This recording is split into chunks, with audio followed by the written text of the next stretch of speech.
اکثر گیتاریستایی که ما خیلی دوستشون داریم یه جمله مشترک دارن، اونم اینه که تون شما توی دستتونه، یعنی توی تاچتونه و اکثرا گیتارا رو هم عوض کنن ولی باز دوباره همون تاچ و همون صدا رو ازشون میتونین بشنوین. بخوام مثال بزنم، مثلا یه گیتاریستایی مثل مارک نافلر، مثل کارلوس سانتانا، مثل دیوید گیلمور و این یه چیزی رو به ما میرسونه که ما بتونیم گیتارهای مختلف رو تجربه کنیم.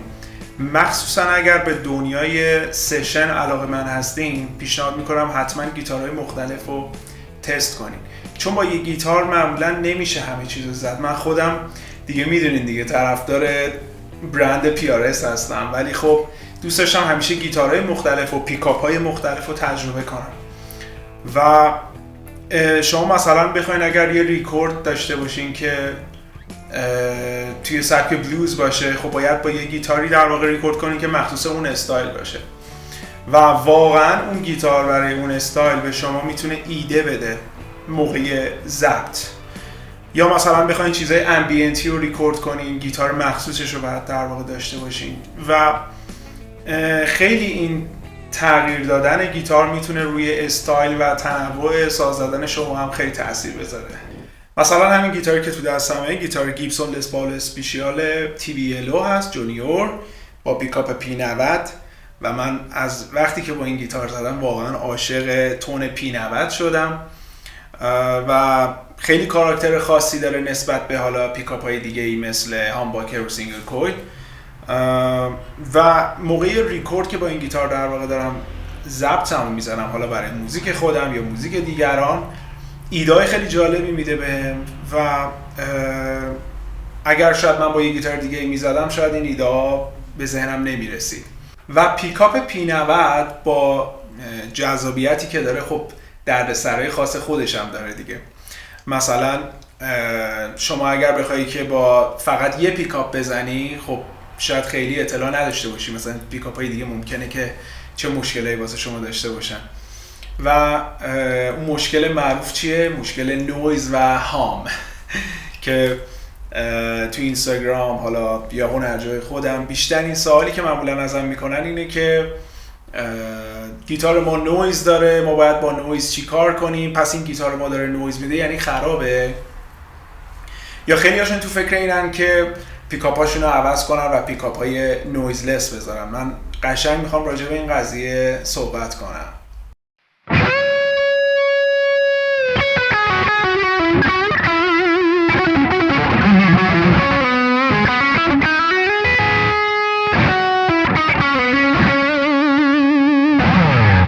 راجع به قضیه نویز کلاً چند دستگی وجود داره و خیلی جالبه.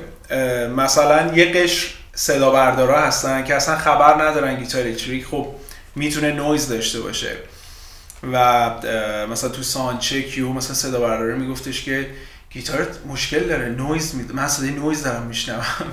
خیلیشون خبر نداشتن که خب مثلا خب طبیعیه که نویز داشته باشه با این همه وایرینگ و کابل و پیکاپ های مختلف و خیلی وقتا اصلا ممکنه مشکل ارت باشه و اون صدا رو ما بشنویم، همون صدای هام، باز یا نویز ولی خب بعد اطلاع رسانی بشه راجع به این قضیه که خب بعد براشون مثلا توضیح میدادم که خب این نه، این میتونه کاملا منطقی باشه.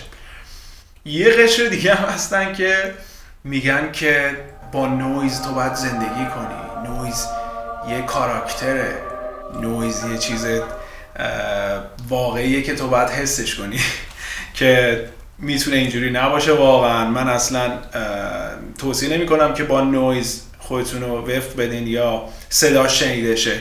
شما یه کار خیلی مهمی که باید انجام بدین اینه که بتونین نویز رو مخفی کنین، یعنی نذارین شنیده شه.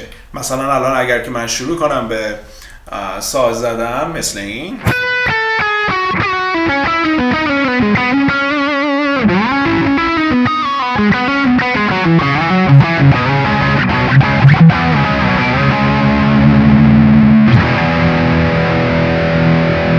شما صدای نویز من رو نمیشنوین، ولی در واقع صدایی که من از پیکاپ هم داره میاد بیرون اینه. حتی اگر گینم رو بخوام تقویت کنم و بوستش کنم، با این نویز مواجه میشیم.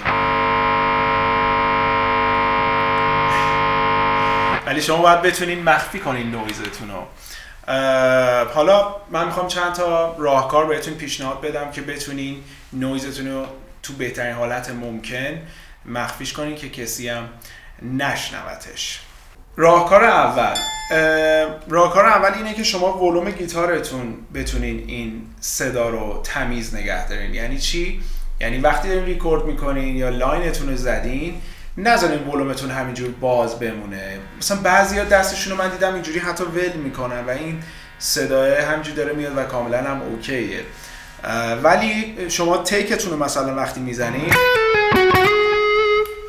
ولومتون رو میتونید سریع با انگشت در واقع کوچیکتون ناب ولومتون رو باز و بسته کنین و ببندین، که اصلا خودش این یه تکنیک هم هست. ولی باز این قضیه یه ذره میتونه محدودم باشه، به خاطر اینکه این ولوم گیتار خب گین سازتون هم هست و همین که داره باز و بسته میشه خودش میتونه یه ذره هم زمانتون رو هم لول اون نویزه رو باز و بسته کنه. بعد برای بعضی از سازا مثلا مثل لسپال، برای من ولومش خیلی راحت نیست که من بتونم خیلی راحت باز و بسته کنم، ولی حالا برای گیتار دیگه یه ذره راحت تر هستش.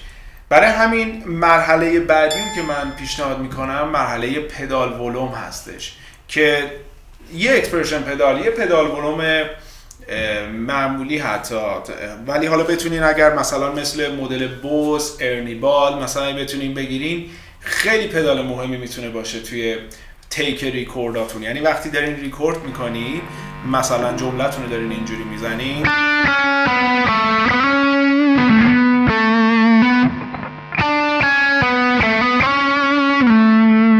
خب نیاز نیست که ولوم گیتارتون رو ببندین. شما میتونید با باز و بسته کردن ولوم پدالتون صدا رو در واقع نویزتون رو مهار کنین. مثلا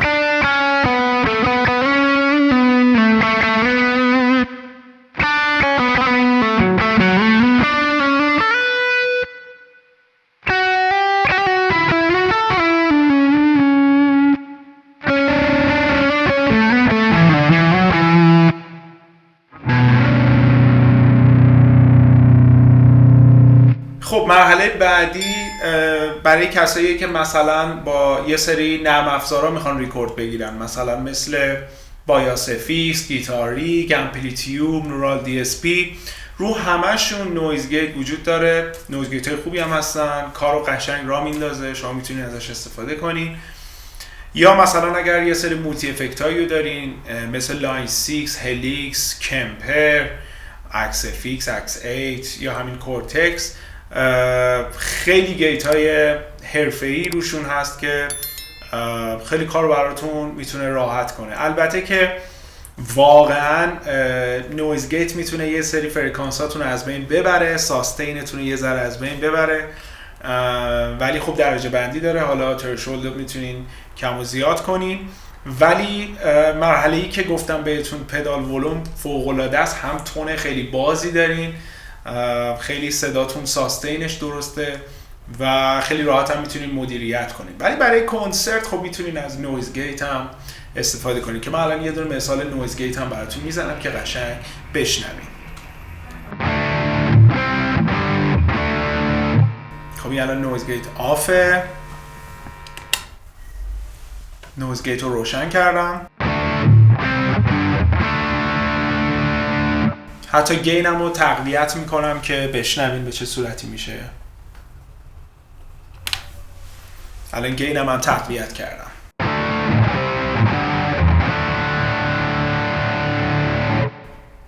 حالا این دفعه نویز گیت رو خاموش میکنم که صداشو بشنوین.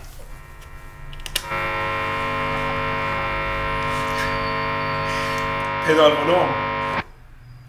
پیکاپ بعدی که میخوام راجع بهش صحبت کنم پیکاپ های سینگل کویل هستش، چون تو این حالت پیکاپ هم ما صدای نویز و هامو میتونیم داشته باشیم. مخصوصا کسایی که خب تازه شروع میکنن معمولا گیتارهای اسکوایر رو میگیرن و حالا یه سری مدل‌های استرات رو خیلی دوست دارن، خیلی اطلاع ندارن راجع به سینگل کویلا که میتونن صدای نویز داشته باشن و میخوام یه توضیح هم بدم که ببینید تو این حالت هم چی کار باید انجام بدین. وقتی پیکاپ روی حالت نک یا بریج باشه شما اون نویز رو دارین، مثلا مثل همچین حالتی روی پیکاپ نک.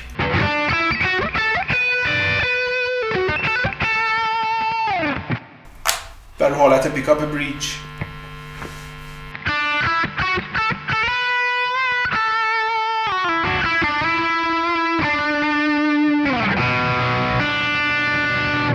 ولی روی پوزیشن 4 یا پوزیشن دوم ما نویزمون کنسل میشه مثل این حالت. این پوزیشن دوم بود، دوباره پیکاپ وسط نویز داریم و رو پوزیشن 4 دوباره نویز کنسل میشه و دوباره روی 5 ما صدای نویز رو میشنویم. یه دلیلی که روی پوزیشن 4 و پوزیشن دوم این نویز رو ما نمیشنویم به خاطر سیمپیچی کویل وسط هست که اینا در واقع نک و بریج ساعتگرد هست سیمپیچیشون، ولی پیکاپ میدل پاد در واقع ساعتگرد هستش، یعنی خلاف جهت عقربای ساعت هستش و این برعکس بودن سیمپیچی کویلا باعث میشه که شبیه هامباکر عمل کنه و نویز کنسل بشه. یعنی در واقع انگار ما یه پیکاپ هامباکر داریم و برای همینه که صدا در واقع نویز کنسل میشه مثل این حالت روی پیکاپ نک، ولی روی این پوزیشن ما نویز رو نداریم.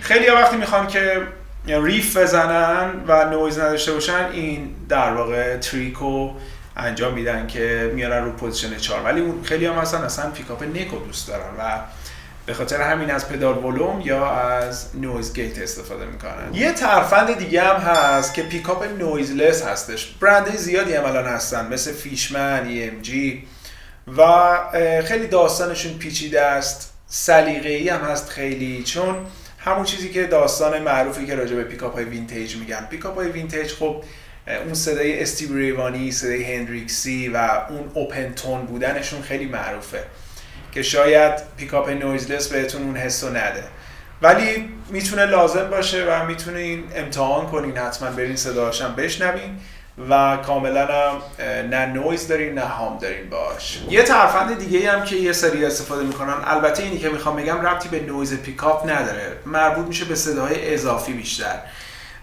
مثلا یه گیتاری مثل استرات این پیگار رو باز میکنن، شیلد میکنن دیواره رو که این سیما در واقع که اون سیم کشیایی که داخل هست تولید صدای اضافی یا حالت نویز مانند اگر ایجاد میکنه اونا رو مهار میکنه و یه ذره باعث میشه که صدای پیکاپتون هم بهتر شه، یعنی یه ذره رو تون پیکاپتون هم تاثیر میذاره. مرحله دیگه ای هم هست که باز دوباره من خیلی میشنوم راجع به ارت، چون خب ما تو برقکشیمون خیلی ارت نداریم و خودمون باید بتونیم اینو انجامش بدیم. مثلا یه سیمی که دوتا سر لخت باشه اگر که درست کنین میتونین یکیشو مثلا وصل کنین به شوفاژتون و یکیش هم وصل کنین به حالا اون دستگاهی که دارین باهاش ریکورد میگیرین که بتونه حالا یه ذره نویزو یا صداهای اضافی یا خشخشایی که هر از گاهی توی ریکورد میشنوین رو بتونه